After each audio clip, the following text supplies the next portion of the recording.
Oke. Eh, kita lanjut ya, nomor 7.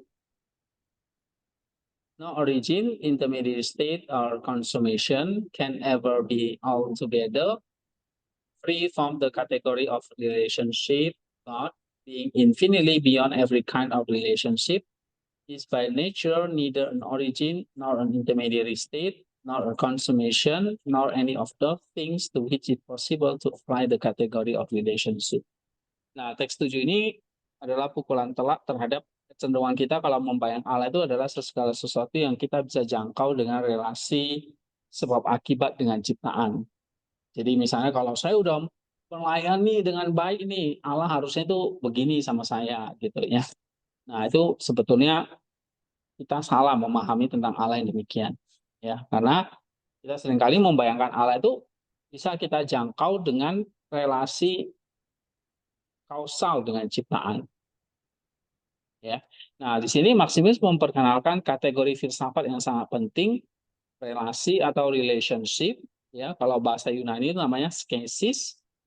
Nah, dia menunjukkan bahwa asal atau origin, intermediary state, keadaan perantara atau proses, consummation atau akhir, penyelesaian, ini berlaku pada ciptaan. Oke? Dan mereka akan selalu terikat kepada yang namanya relasi. Relationship. Ya. Allah karena melampaui segala relasi secara tak terhingga, dia tidak dapat menjadi salah satu dari itu. Oke. Kenapa? Karena Allah tidak di dalam kategori origin, intermediate state, atau consummation. Dia melampaui segala relasi.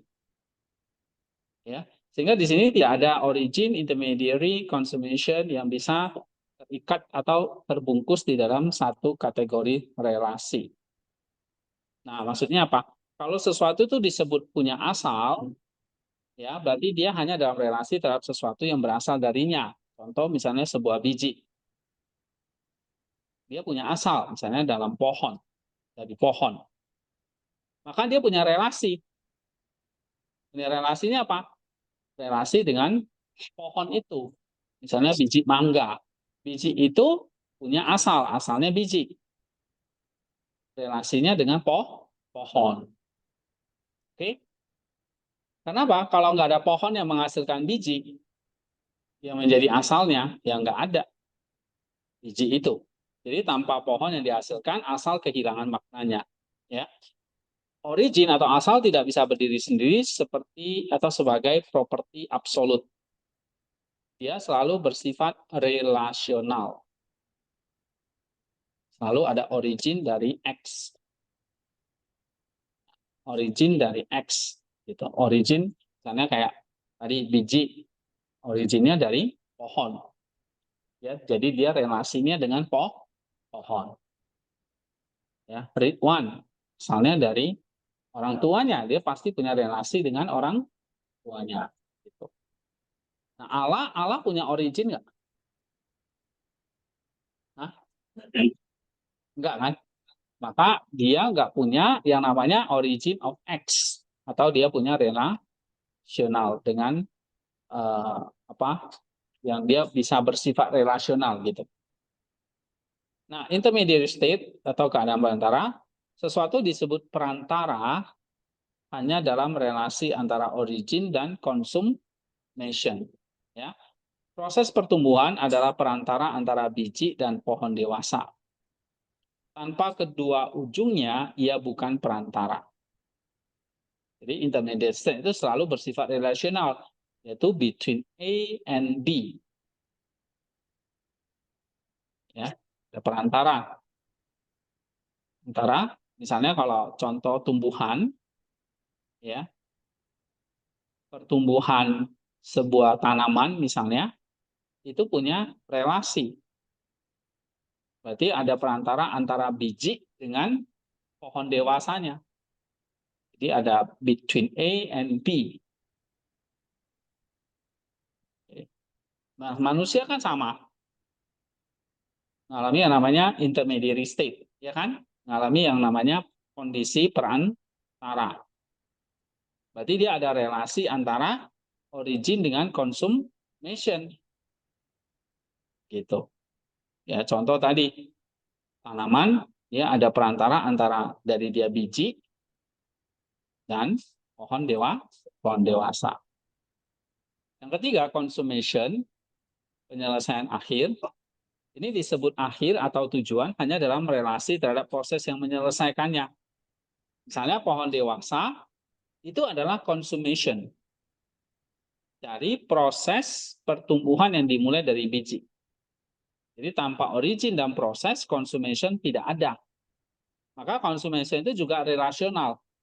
Consummation of Y atau Y gitu ya. Jadi ada origin of X between A and B, consummation of Y. Consummation itu selalu berelasi dengan namanya origin dan proses. Karena tanpa origin dan proses, consummation itu tidak berarti. Seperti kayak pohon yang sudah dewasa, itu kan consummation. Itu adalah proses dia dari biji, dimulai pertumbuhan dari biji, mengalami pertumbuhan sampai pohon dewasa. Nah, itu ada relasionalnya. Ya. Nah, jadi yang namanya origin, intermediate state, dan consummation ini adalah satu konsep yang namanya relational, inherently relational. Artinya tidak ada yang bisa berdiri sendiri secara absolut. Oke. Jadi nggak ada yang namanya consummation kalau nggak ada intermediate state dan origin. Intermediate state itu nggak ada, akan ada kalau nggak ada being-nya atau originnya gitu. Jadi semua tidak bisa berdiri sendiri secara absolut, saling berkaitan, saling berrelasi. Ya, baik itu segala hal yang ada di dalam waktu, ion maupun kronos tadi. Ya, jadi mereka mengandaikan adanya yang lain untuk memiliki makna tadi. Nah, kemudian God, sekarang ke Allah, tadi ke penciptaan. God, being infinitely beyond every kind of relationship, is by nature neither an origin, nor intermediary state, nor a consummation, nor any of those things to which it is possible to apply the category of relationship. Artinya apa? Allah itu secara tak terhingga melampaui segala every kind of relationship, melampaui segala macam relasi. Kenapa? Karena relasi mengandaikan ada dua identitas kan. Yang namanya relasi itu kan pasti nggak sendiri kan. Ada dua entitas yang saling terhubung. Nah, Allah tidak perlu entitas itu. Ya kan? Jadi karena relasi mengandaikan ada yang dua entitas yang terhubung dan masing-masing entitas tersebut memiliki ketergantungan tertentu pada yang lain. Ya. Jadi Allah sebagai yang mutlak tidak dapat bergantung pada apapun di luar dirinya untuk menjadi dirinya. Jadi Allah tidak perlu bergantung atau kontingen ya dengan entitas lain di luar dirinya. Dia tidak perlu ada karena ada di luar dirinya. Kalau kita nggak bisa kan? Kita ada karena ada sesuatu di luar diri kita. Oke. Nah, Allah sebagai yang mutlak tidak bergantung pada apapun di luar dirinya untuk ada pada dirinya atau untuk menjadi dirinya, ya. Artinya dia tidak perlu relasi, dia tidak berhubungan untuk menjadi ada dengan ciptaannya. Jadi kalau kamu nggak ada pun nggak ada, bukan berarti Allah nggak ada gitu. Jadi dia tidak berhubungan dengan ciptaan dalam arti bahwa dia membutuhkan ciptaan untuk menjadi Allah, itu maksudnya. Ya. Nah, ia sempurna dalam dirinya sendiri bahkan jika tidak ada ciptaan. Gitu. Nah, di sini kita perlu hati-hati. Maximus tidak menyangkal bahwa Allah memasuki relasi dengan ciptaan melalui tindakan sukarela. Ya, di sini bukan berarti begitu. Penciptaan, pemeliharaan, inkarnasi itu adalah relasi dia yang sukarela gitu. Tapi di dalam yang namanya oikonomia. Di dalam namanya pemeliharaan Allah. Ya, Allah sungguh-sungguh berelasi dengan kita. Tapi kalau di dalam teologi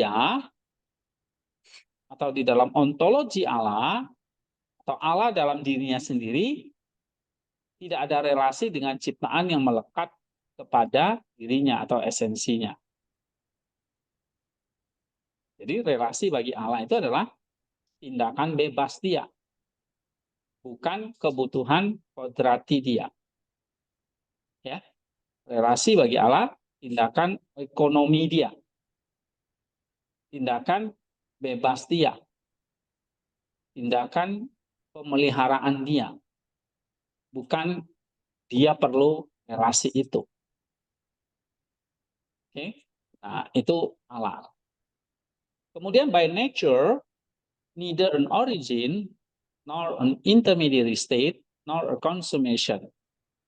Jadi di sini karena Allah itu kan melampaui relasi tadi ya, maka secara kodrat apa?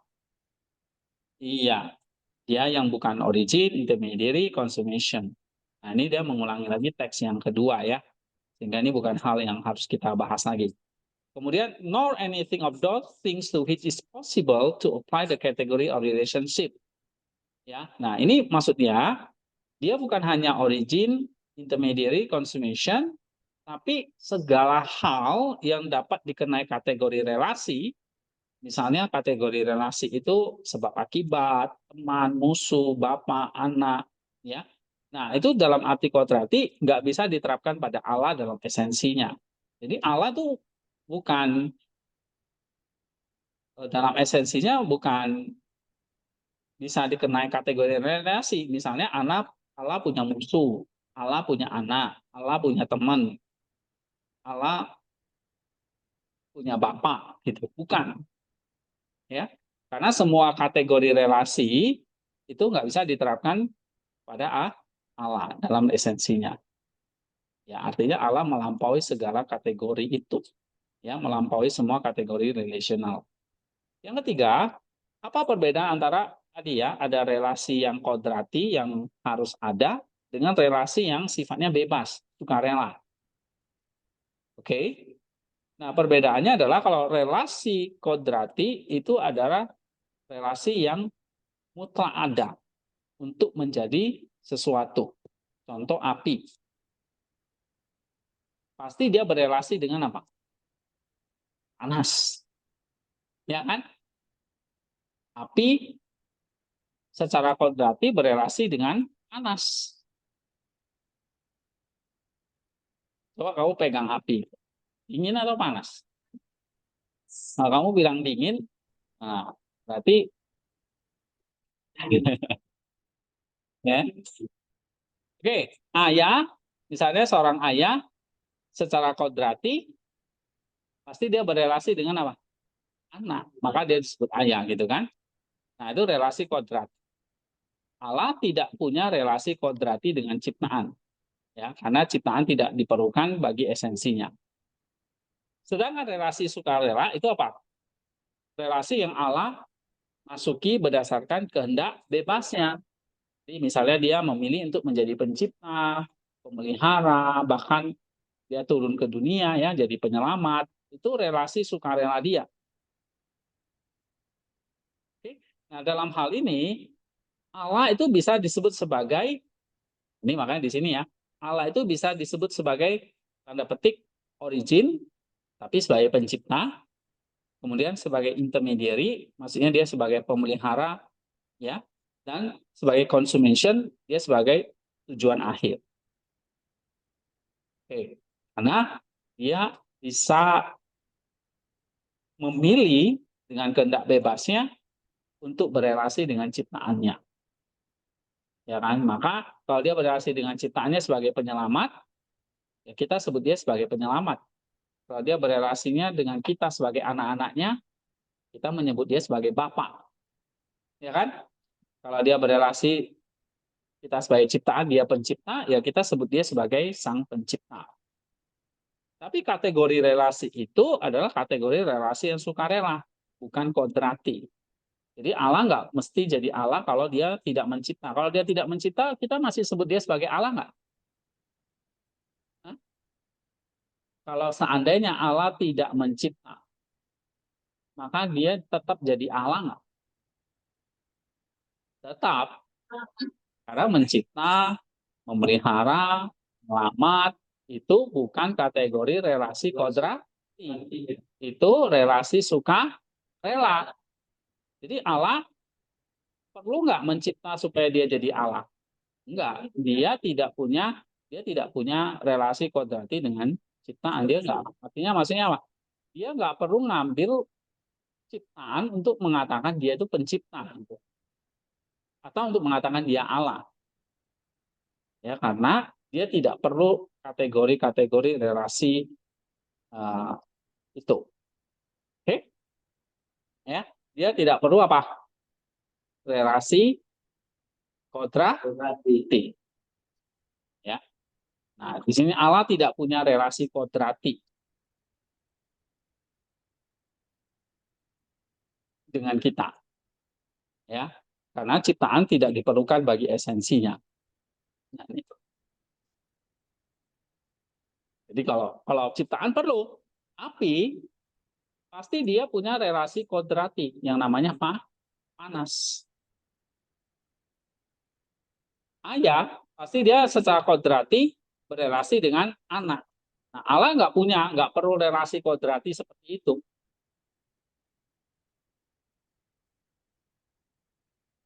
Ya. Sedangkan kalau dia memilih untuk jadi pencipta, jadi pemelihara, jadi penyelamat, itu adalah relasi berdasarkan sukarela. Kalau dia nggak lakukan sebagai pencipta, emang dia nggak jadi Allah lagi? Enggak kan? Enggak. Dia tetap Allah. Walaupun misalnya dia tidak memilih untuk mencipta. Itu maksudnya ya. Oke. Jadi teks 7 sebenarnya tidak bertentangan dengan teks 10. Teks 7 tadi kita bicara tentang Allah dalam dirinya sendiri. Ya. Di sana dia bukan origin, bukan intermediary, bukan consummation. Tapi kalau di teks 10 dia dikatakan dia berbicara tentang origin, intermediary, consummation. Itu dalam pengertian relasi sukarela.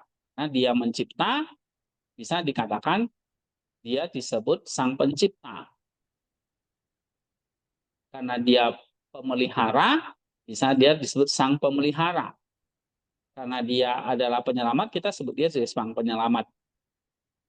Ya, gitu. Tapi apakah itu meniadakan Allah masuk ke dalam ciptaan yang punya relasi? Tidak, dia tetap tidak punya relasi kodrati dengan kita, nggak perlu.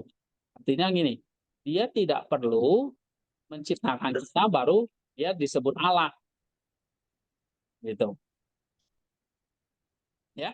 Nah, teks 10 berbicara tentang Allah dalam tindakannya terhadap ciptaan. Di sana ia disebut origin, disebut intermediary, disebut consummation karena relasi sukarela yang ia bangun dengan kita. Nah, jadi kita harus bedakan itu antara relasi kodrati dengan relasi sukarela. Oke. Nah, kategori relasi di dalam filsafat Aristoteles dan relevansinya ya. Aristoteles dalam kategori menyebut relasi itu sebagai salah satu dari 10 kategori. Contoh, relasi lebih besar dari, ganda dari, bapak dari, hamba dari.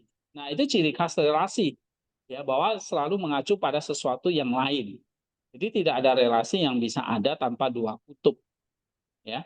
Nah, Maximus menggunakan pemahaman itu menunjukkan bahwa jika Allah terlibat dalam relasi dengan ciptaan secara kodrasti, maka ini hati-hati, Allah jadi bergantung pada ciptaan untuk menjadi origin. Tadi saya katakan, Allah tidak perlu menjadi pencipta untuk mengatakan dia itu Allah gitu loh. Paham nggak maksud saya? Nah, jadi dia nggak perlu terlibat dengan relasi kodrati dengan ciptaan. Allah nggak perlu menunjukkan terangnya untuk mengatakan bahwa dia adalah terang. Ya kan? Gitu. Oke? Maka Allah, kalau begitu kan Allah jadi bergantung pada kita gitu, untuk menjadi origin atau consummation. Nah, itu bagi Maximus itu nggak mungkin. Karena Allah adalah yang mutlak. Maka relasi Allah dengan ciptaan itu haruslah bersifat sukarela. Bukan sesuatu yang esensial atau internal atau yang kodrati. Ya. Jadi konsekuensinya adalah Allah tidak menjadi origin ketika ia menciptakan, ia tetap sama seperti sebelum penciptaan. Walaupun dia menciptakan, kita sebut dia sebagai pencipta atau sang origin, tapi dia bukan origin dalam pengertian kodrati. Tapi dia secara sukarela. Jadi kalau kamu menyematkan Allah itu pencipta, itu sukarela dia. Allah itu penyelamat, itu sukarela dia. Allah itu pemelihara, itu sukarela dia.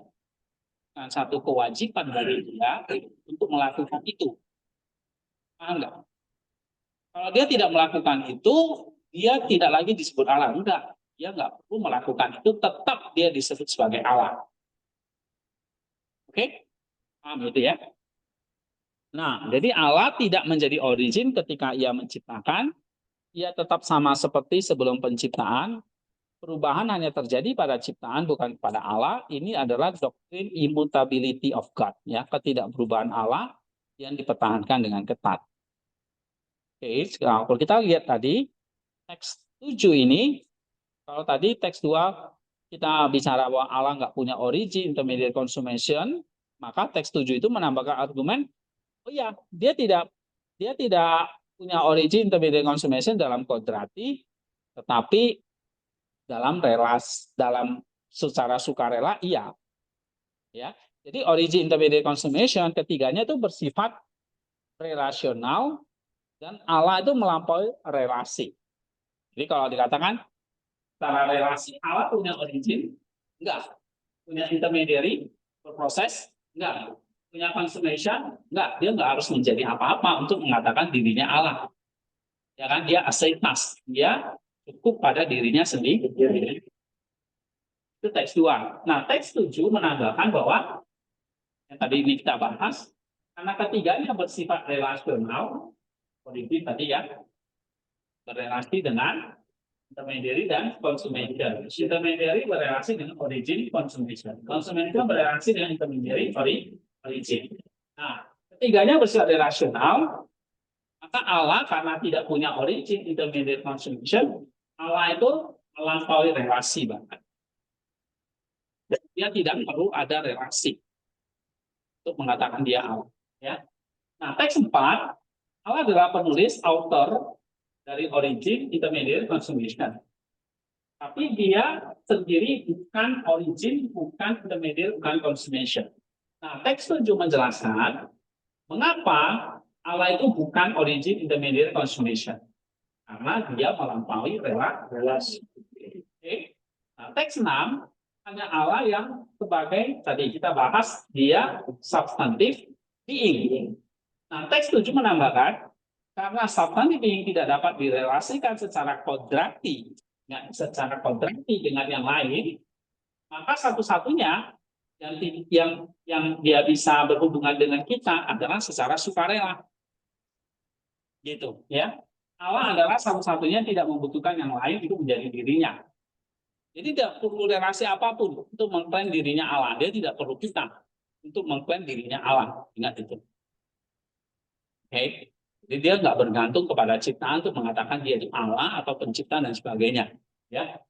Nah, jadi di sini teks 7 menambahkan karena substantif ini tidak dapat direlasikan secara kodrati dengan yang lain, maka Allah adalah satu-satunya yang tidak membutuhkan yang lain untuk menjadi dirinya. Paham ya? Kalau mau ciptaan ya, ayah nggak bisa disebut ayah kalau dia tidak berrelasi dengan anaknya. Nah, Allah itu nggak perlu. Itu nggak perlu disebut Allah kalau misalnya nggak ada ciptaan, nggak perlu. Ya, oke. Paham nih?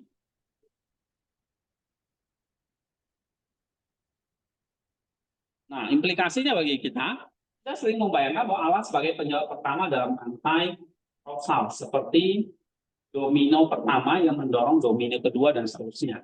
Ya, ini adalah analogi itu karena menempatkan Allah dalam relasi kodrati dengan ciptaan. Padahal Allah di luar relasi. Ingat, Allah itu di luar relasi. Oke? Allah tidak membutuhkan ciptaan. Ini dia. Allah tidak butuh ciptaan untuk menjadi penyebab. Jadi bukan kayak efek domino gitu. Ya, dia adalah penyebab dalam arti transenden, bukan dalam kategori relasi. yang sama seperti hubungan tadi domain tadi. Yang P, doa bukan relasi timbang terima. Nah, ini dia. Ini akibatnya berdampak kepada konsep doa kita ini. Jika kita berpikir bahwa doa adalah hubungan timbal balik seperti manusia dengan manusia, artinya gini. Jika saya berdoa, Allah merespon. Jika tidak, dia tidak merespon. Nah, kita sedang menjebak Allah dalam kategori relasi. Jadi di awal saya sudah bilang, ya kan? Karena salah pengertian tentang relasi, akhirnya kita jadinya menjebak Allah di dalam kategori relasi. Artinya kalau saya berdoa, Allah merespon. Kalau saya tidak berdoa, Allah tidak merespon. Tidak seperti itu. Sehingga doa itu bukan transaksi, tapi partisipasi. Jadi kalau gitu Pak, gak usah doa dong. Doa nggak doa kan sama aja. Ya kan? Allah juga nggak tahu merespon atau enggak gitu. Nah, tetapi maksudnya mengajarkan, maksudnya di sini bukan berarti kamu nggak usah doa gitu. Cuma doanya jangan dilihat sebagai transaksi, tapi nah ini dia partisipasi dalam kehendak Allah yang sudah kekal. Ya, jadi maksudnya nggak menolak doa permohonan, doa minta kesembuhan dan sebagainya, tapi dia memurnikannya dari unsur magis atau transaksional. Ya. Yang C, kebebasan Allah untuk berelasi atau tidak dengan kita. Nah, ini penting sekali. Lihat, karena relasi Allah dengan ciptaan itu adalah sukarela, bersifat sukarela, maka itu adalah anugerah yang murni. Artinya gini, Allah nggak berkewajiban untuk menjadi bapak bagi kita, tapi dia memilih untuk menjadi bapak. Dia nggak punya kewajiban untuk menjadi bapak bagi kita, tapi dia memilih. Dia membuat kasih Allah menjadi lebih mengagumkan. Dia tidak perlu mencintai kita, tapi dia melakukannya. Dan karena ia melakukannya secara free, secara bebas, maka kita nggak dapat memanipulasinya dengan ritual atau hukum apapun. Ya kan, sogok alam misalnya, dengan uang, dengan tumbal, iya selfie di gitu lah, nggak bisa. Nah bagi kalian apa nih? Kita bisa membedakan antara bahasan ekonominya dan teologinya. Oke, secara ekonominya, iya Allah berelasi kita dalam relaannya. Tapi secara teologi ya dalam dirinya Allah tidak berelasi apapun dengan ciptaan. Ya, tidak ada kategori relasi yang kodratif. Sehingga di dalam Alkitab Allah disebut Bapa, Pencipta, Hakim dan sebagainya. Itu semua adalah bahasa apa? Relasional yang bersifat oikonomi. Ya, tapi secara teologis kita harus menyadari bahwa ini adalah analogi dan bukan deskripsi literal tentang esensi A. Jadi kita harus bedakan antara teologi esensinya dengan ekonominya atau sukarela dia. Paham? Paham ya? Ini kalau Depi udah mikirin satu aja dia. Ya. Udah nggak paham dia. Oke, penjelasannya. Origin intermediate consummation maksudnya apa? Coba baca Depi.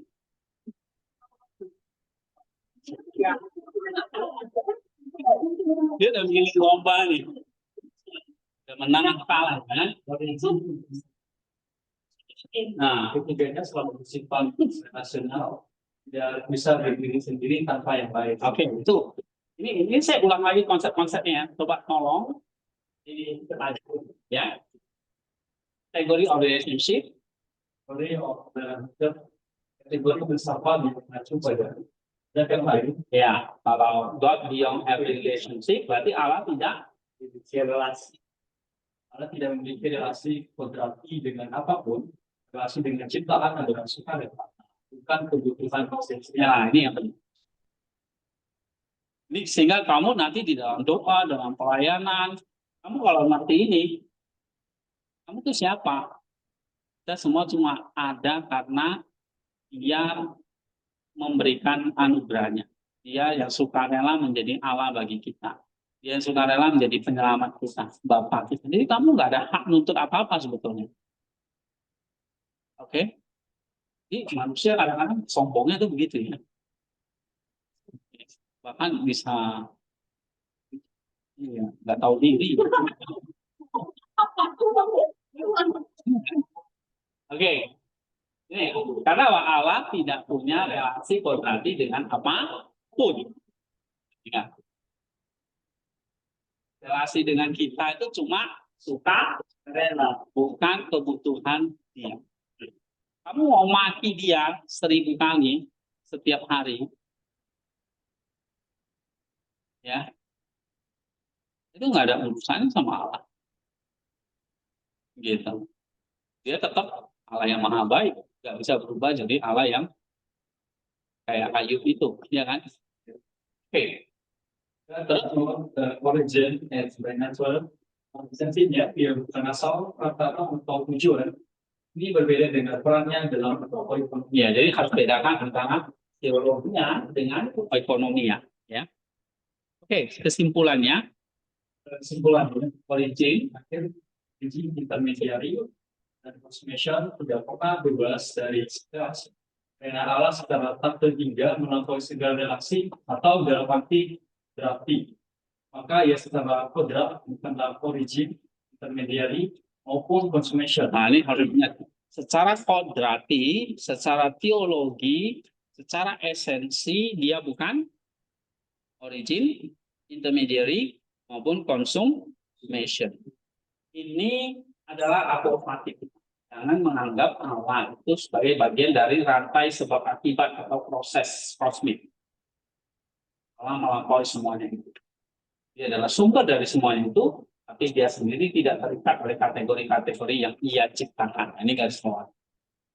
Sumber dari semua itu, tapi dia sendiri tidak terikat oleh kategori-kategori yang dia ciptakan. Oke, jadi teks 7 ini mengajak kita untuk apa?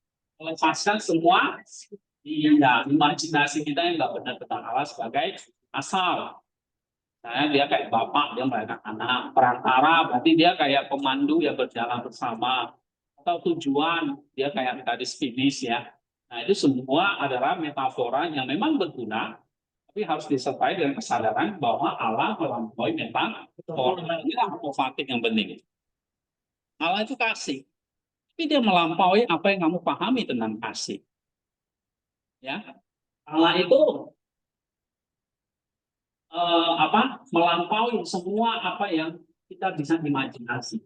Boleh kita pakai imajinasi, boleh kita pakai metafor, tapi kita harus imbangi dengan satu kesadaran otomatis dia melampaui metafora. Dia tidak menjadi asal dalam arti yang sama seperti biji menjadi asal pohon. Dia tidak menjadi perantara seperti guru yang mendamping murid. Atau dia tidak menjadi tujuan seperti tempat yang perlu dicapai. Ya, dia adalah misteri yang tak terkatakan yang memilih untuk kita sebut atau panggil Bapa, Putra, dan Roh Kudus. Jangan kamu lihat putra, oh berarti Bapak itu punya istri, bahkan putra gitu. Nah, itu kategori relasi. Ya, nah, Allah adalah misteri yang melampaui semua itu. Nah, kenapa kok ada istilah Bapa, Putra, Roh Kudus? Itu adalah nama-nama relasional yang dia sendiri sukarela nyatakan kepada kita. Ya, tapi dia melampaui Bapa, Putra, dan Roh Kudus. Tetapi di balik nama-nama itu, dia tetap melampaui pemahaman kita tentang Bapa. Oke, jadi yang kita bisa lakukan ya dia dalam kepentingan berusaha mengurungnya dalam jaringan relasi yang duniawi. Oke, selesai. Ya, hari ini kita sampai di sini dulu. Nanti Devi nggak bisa ikut lomba.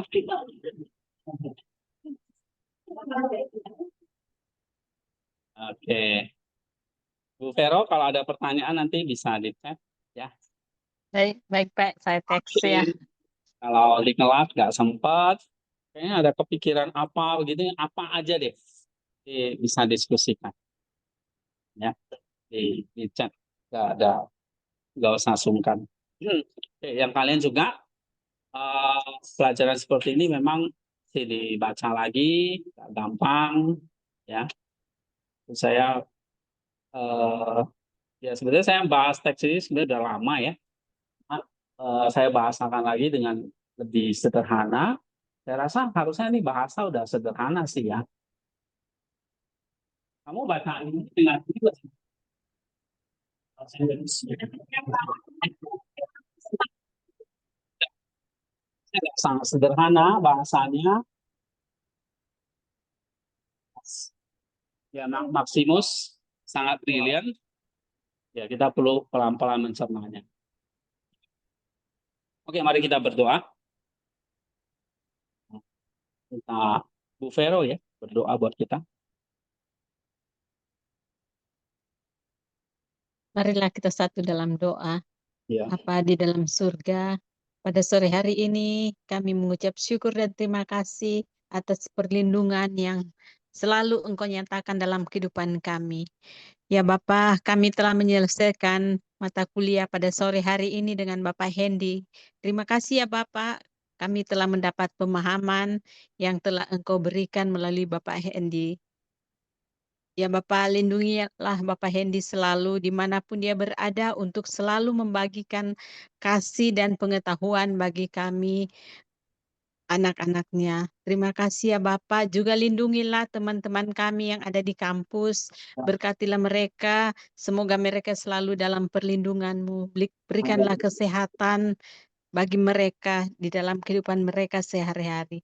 Terima kasih ya Bapak di dalam surga, pada sore hari ini kami akan melanjutkan kehidupan kami. Berkatilah dan lindungilah kami selalu. Terima kasih ya Bapa, di dalam nama Yesus kami selalu berdoa dan mengucap syukur. Amin. amin. Ya, Oke, terima ya. kasih. Ya, mohon Terima kasih izin Bu live, Vero. Pak. Iya, iya. Thank you, Pak Oke, Andi. ya.